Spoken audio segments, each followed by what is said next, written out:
Hello everybody, Seamless KaBoom back again with Spyro Reignited Trilogy, the first part, and we are entering Ice Cavern, as promised. Now hopefully, unlike the last episode where pretty much the one level took up the majority of the episode, it doesn't turn out like that with this level. However, I have a feeling it will, because I think we're starting to get to that point of the Reignited Trilogy where it's pretty much, oh look, a level per episode.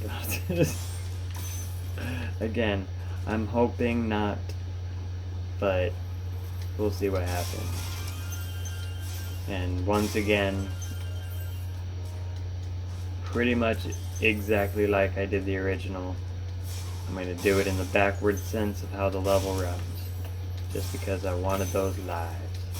Not that I really need them, because I'm doing fairly good on keeping the lives, but I will need them a little later. Because one of the levels in the remaster really gives me trouble and I die a lot. Which I know if you watched me play the original first one, you're probably like, that doesn't make sense. How could you? You played that one so flawlessly. You're right, I did. And Tree Chops in the remaster is a pain in the ass. That's how that works. That's exactly how that works. It's just a pain in the ass. Okay. Got that boy taken care of. Okay. Get rid of you. Okay. There we go. Give me more treasure here. Got armor guy. Armor guy. Get out of here. Okay. Slightly scary, but doable. Alright. Now, another ski guy. Get out of here. Another ski guy. Get out of here. Get out of here. There we go. Got my trophy. I should have done the research on what it was beforehand, but that's okay. I managed. Okay, here we go. Give me this one. Give me this one. There we go. Trying not to fall off the cliff and die. Because this is definitely one of those, it's like, that's how that's gonna happen. Is like, oh, would you look at that? I failed miserably. Okay. Snowball. Okay. Get out of here. Mr. Snowball Throwy Man with his scarf and goggles. Okay. Give me the dragon. Ragnar! Hello, Ragnar. Look at you. You look like you really do keep the peace. Wow, you even got some smoking nostrils. I never noticed that before.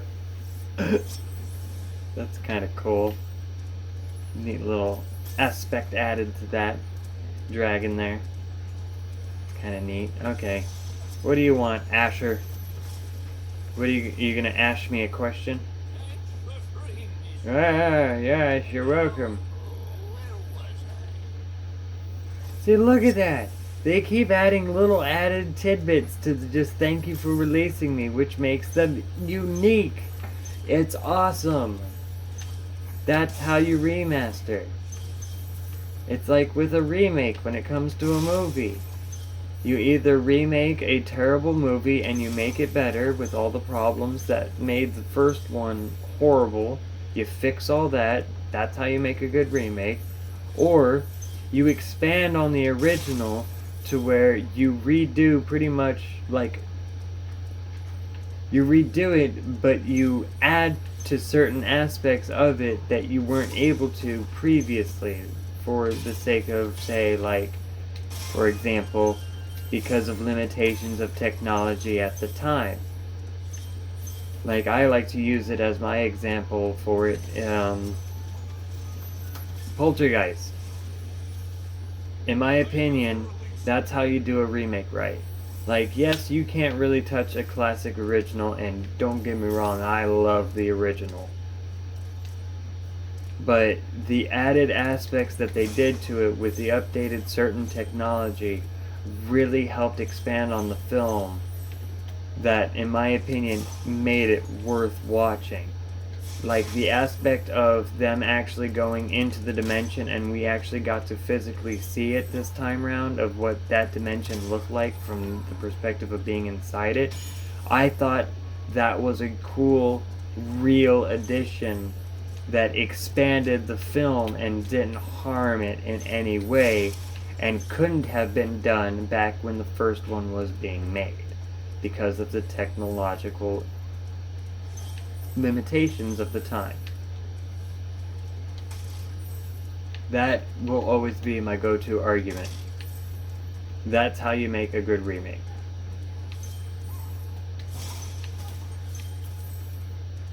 Adding them to have extra things to say to expand on the constant monotonous thank you for releasing me to where each one is still unique.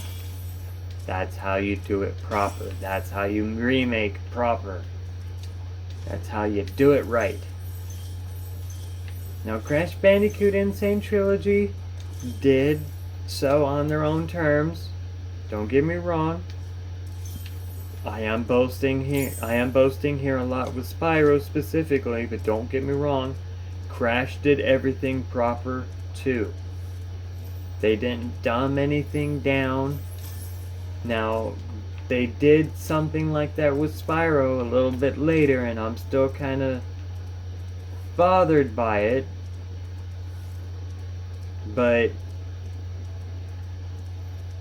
at the same time, even though this is a game from my generation and it is my childhood, the remaster is being made for a newer generation, so I understand why they made the change. Do I agree with it? No. Is that my personal opinion? Yes.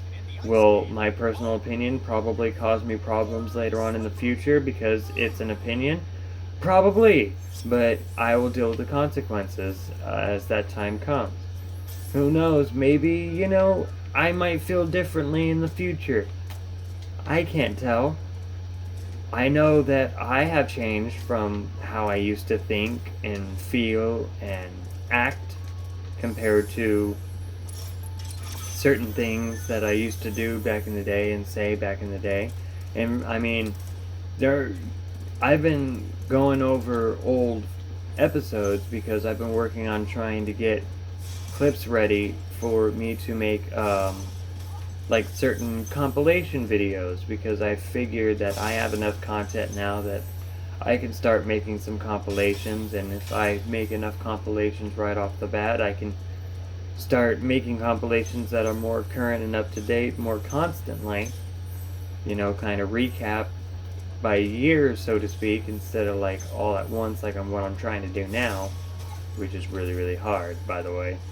But nevertheless, what I was trying to get at was, as I've been going over a lot of some of these older videos, especially my first ones, listening to how I talked and certain terms that I just constantly used because I just didn't care, I'm not gonna lie, it's kind of cringeworthy, and it's hard for me to sit there and listen to myself because I'm like, why did I do that? So, like, that self-reflection of how much I've grown as an individual compared to what I was 10 plus years ago is kind of crazy, that even if the body is technically stopped growing in a sense,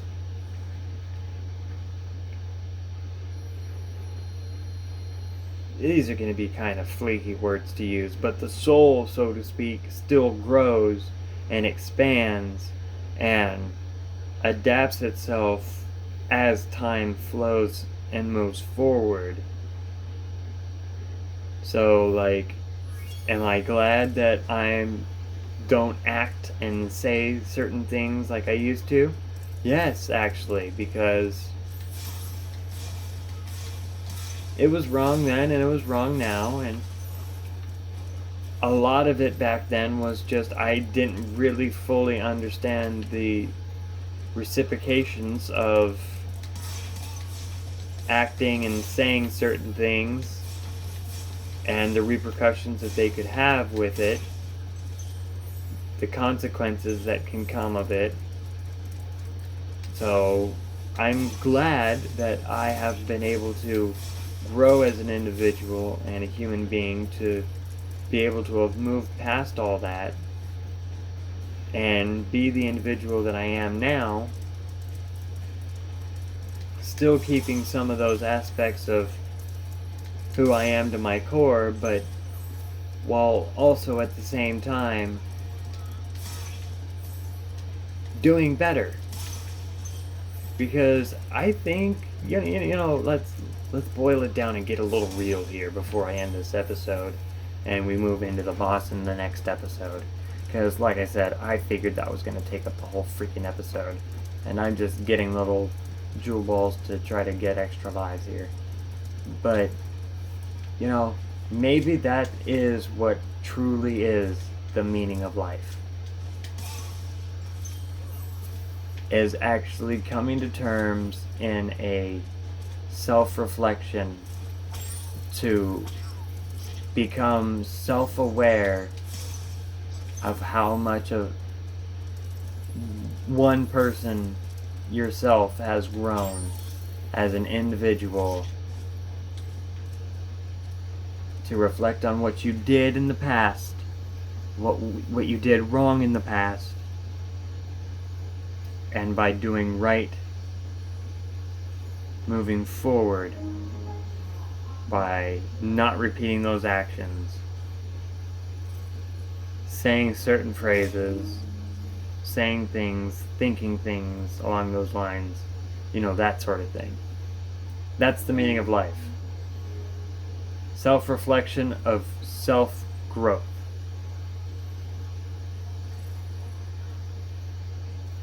Maybe I'm just talking a bunch of shit. I don't know. I'm just a really small YouTuber that's making videos of me gaming. What do I know?